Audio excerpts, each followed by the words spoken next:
બહુ છીનું.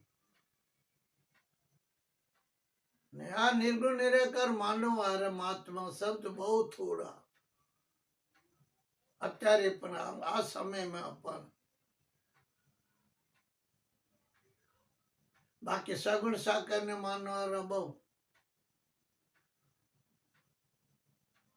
સગુણ સાકાર રામ કૃષ્ણ શિવ ગણેશ વિષ્ણુ આ બધા પંચભૌતિક તત્વો સાથે જોડાઈ આ સંસારમાં વિચર્યા, ભક્તોના ભલા કર્યા, દયા કરી. એ ભક્તો સગુણ સાકારમાં ગણાય, એ કર્મકાંડ ઉપાસનામાં ગણાય,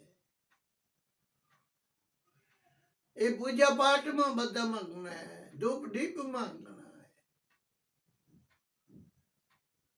કબીર સાહેબ આનું અતિ વિરોધી, બહુ ખંડન. અત્યારે પણ આ સમયમાં આજે આપણે જોઈએ છીએ તો રમેશભાઈ ઓઝા, મોરેરી બાપુ, અનંત ઋષિ વક્તાઓ ભક્તિ પ્રદાન આપે, સગુણ સાકારને પ્રધાનતા આપે. અત્યારે કોઈને સલાહ આપે તો પોતે એમ કરે ભાઈ આપણે નિર્ગુણ નિરાકાર ગજાની બાની વાતો છે. પોતે સીધો કરી ભાઈ મને કોઈ પૂછે તો આ બરાબર. આ મૂર્તિ પૂજા, જાપ જાપો, ભક્તિ આદિ સુંદર. એટલે કબીર સાહેબના જે મત છે, સિદ્ધાંત છે, વિચાર છે, અતિ ગહેરો, ગહેરો એટલે ઘણું ગહેરો.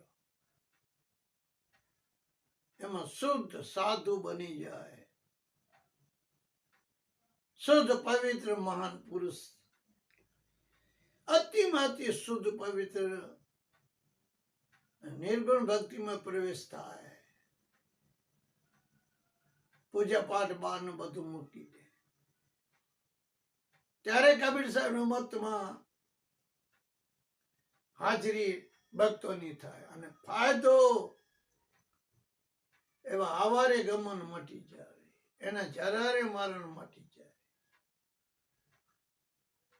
સિદ્ધાંત બહુ ઊંચા છે,